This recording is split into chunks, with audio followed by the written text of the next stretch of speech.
Good afternoon, everyone. Start with some opening comments. Yesterday, Secretary Blinken traveled to Jamaica to attend the high-level meeting on Haiti to address the ongoing security crisis there and expedite a political transition.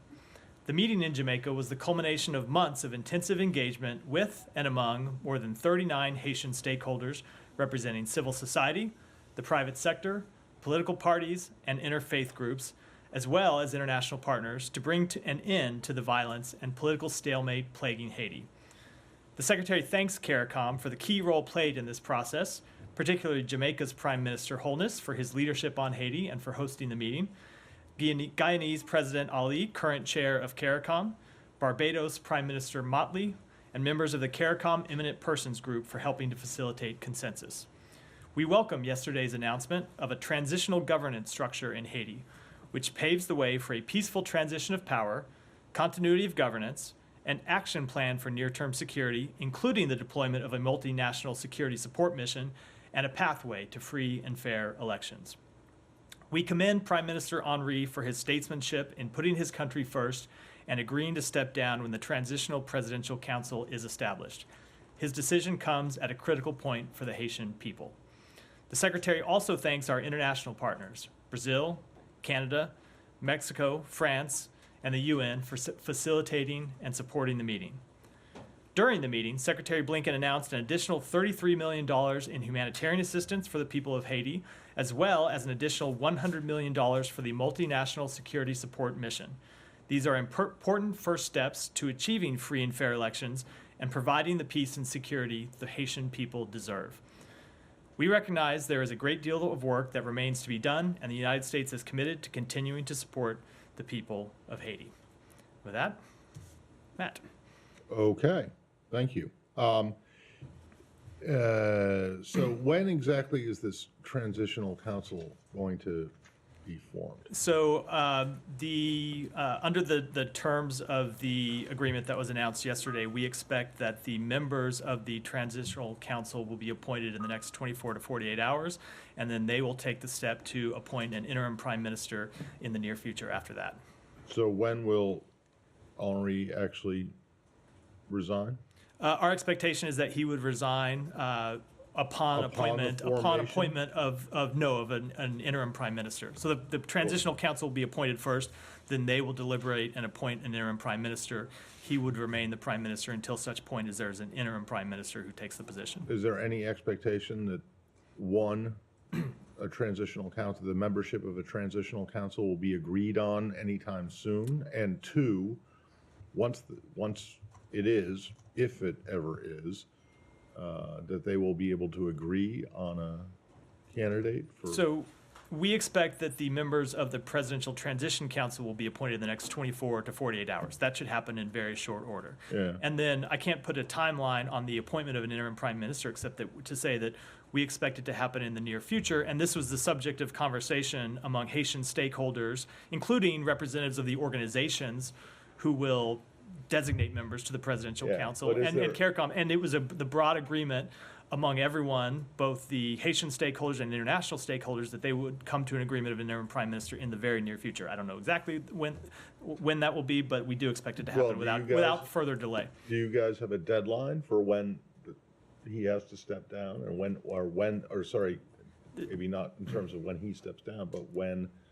the council has to make its decision? So it's not a question of a United States deadline, because this will be a Haitian-led process. But once this Haitian Transition Council is appointed, that is up for them to decide. But there is broad consensus among the organization. Let me just say, there are the organizations that will be presenting members to sit on that council were all part of the meetings yesterday, and there was consensus among them that they should come to an agreement quickly. So we expect that that's what is going to happen. I, of course, can't predict the future, but that was the agreement of everyone involved in the meetings, that they would move quickly. You don't expect it to take months? I do not.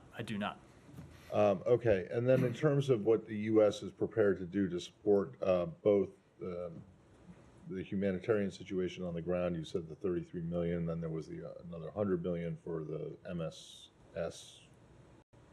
is that what it's called? MSS mission. MSSM, if you want to further abbreviate. Okay. is that going to include transport of these Kenyan police? So it will include logistics support. That portion of it will come from the Department of Defense, so I would defer to them to speak to whether it includes transportation or not. There are several different types of money we're providing. So $33 million that the Secretary announced yesterday in humanitarian assistance.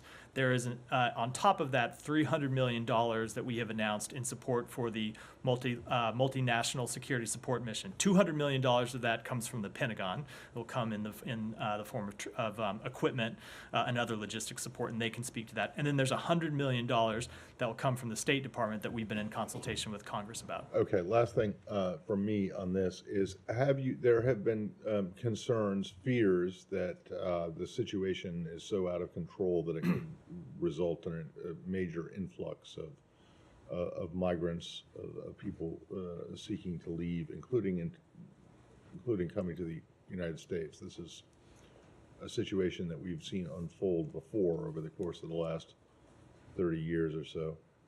Have you seen any such influx?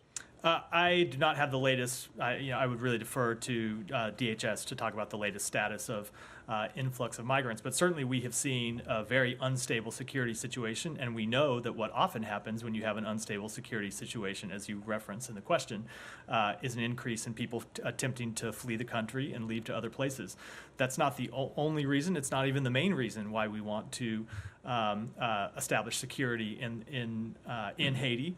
The main reason is for, of course, the safety of the Haitian people, and there are American citizens on the ground in Haiti. But it is another reason why it's so important that the multinational security support mission move forward as quickly as possible. Right, and I'm sorry, I said that was my last, but it is just one more, and that is, how many American citizens are you aware of who are in Haiti who are wanting to leave, who have contacted the embassy or contacted you guys directly here in Washington? I don't have I don't have a number. Thank you. Sorry.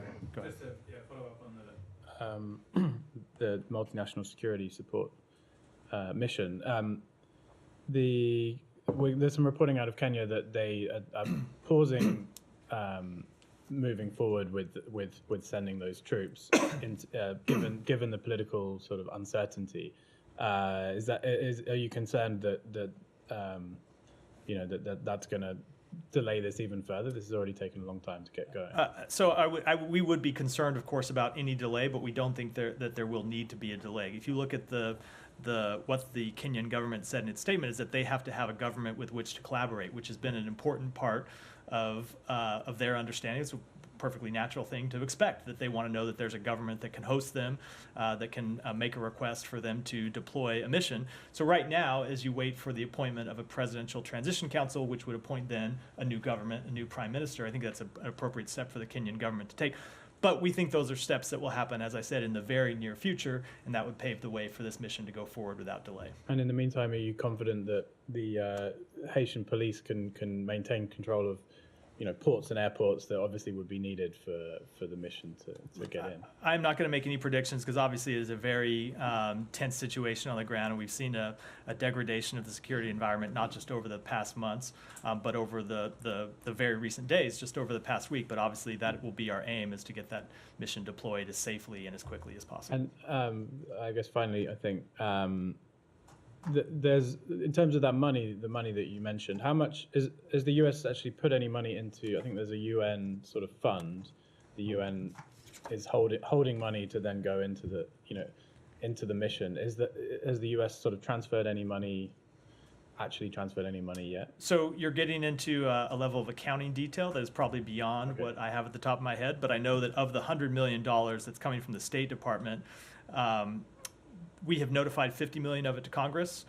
10 of it has been approved so far to Congress. We have begun deploying that money. I don't know whether it's been transferred to the UN or it's being deployed in some other fashion, but we have begun deploying it, and we have been urgently engaging with Congress. We've held 68 meetings with members of Congress and their staff to urge the release of additional funds to support this mission, because we think it's urgent to the security of Haiti. It's urgent to establish stability on the ground. The gang leader barbecue has already come out and rejected any sort of government that's formed by this transitional council. Do you have a comment on his remarks, and how do you intend to deal with the fact that they're already dismissing this? So I'm not surprised that gang leaders are rejecting this agreement, because it is the gang leaders that thrive on the chaos that we have seen unfurl in Haiti over the past few weeks. But it is ultimately up to the Haitian people to determine the future government of Haiti, not to violent gang members, not to criminals. And so we support the agreement that CARICOM reached with Haitian stakeholders yesterday for a transition to democracy. But I think those comments that you referenced just reinforce the urgency of the deployment of this security mission to Haiti to establish law and order on the ground, which of course gang members fear and oppose. But this seems like it's kind of a catch-22, right? If they're not going to deploy this until there's an appointment of a new prime minister, interim prime minister, and the gangs are prepared to completely reject them immediately. Like, how do you intend to deal with that? And to Simon's question, do you think the Haitian National Police can, keep this situation stable enough on the ground to deploy? So I think there are two questions there. One is a political question and one is a security question. With respect to the political question, we believe that the agreement that was reached yesterday can move forward. The members of this transition council can be appointed. We expect them to be appointed, as I said, in 24 to 48 hours, and then they can appoint a new government. With respect to the security question, it is an ongoing concern. His resignation. And so in a way, have you conceded to the gang leaders here? So first of all, I would say it's not a question for the United States making a decision. It's not something for us to dictate or in any way prescribe to the Haitian people. If you look at the background and the context, Prime Minister Henry has always been a transitional figure. If you look at the way in which he came into office, the tragic circumstances of the assassination of the president, we have always called, along with Haitian civil society and Haitian political leaders, for a transition to free and fair elections and a transition to democracy, which of course requires stable security in which you can hold elections. But it did become clear, not to the United States, but to members of CARICOM, to members of Haitian civil society, to a number of Haitians, that the political situation had become untenable over the past few days. And that's why you saw this meeting yesterday in Jamaica, where members of CARICOM engaged with the United States and with representatives of the Canadian government and other governments in the region, but most importantly, with Haitians themselves. There were a number of Haitian civil society representatives who joined the meeting via Zoom to participate in these talks about the future of Haiti. And it was ultimately these Haitian civil society representatives that agreed that they would appoint members of a presidential transition council to pave a way forward. Okay, and what gives you the confidence that, because you appear to be fairly confident that they'll be able to appoint a new prime minister, interim prime minister, in, you didn't say it, but in a couple of weeks or maybe a few months or what have you. What gives you the confidence that this new council will be able to, in fact, agree? I mean, this is a little bit following up on the question that was asked. Given that, I mean, precisely in all these years, and despite all of Henry's efforts, there was no consensus at all with either political parties or the opposition or civil society. What do you think happened what gives you the confidence that this time around it's going to work? So again, I can't speak for the members of Haitian civil society and representatives of the Haitian people who will ultimately appoint the members of the Transitional Council, and I can't speak to what the members of the Transitional Council will do. Ultimately, these are decisions from those representatives of Haitian civil society of how serious the situation is, and how that required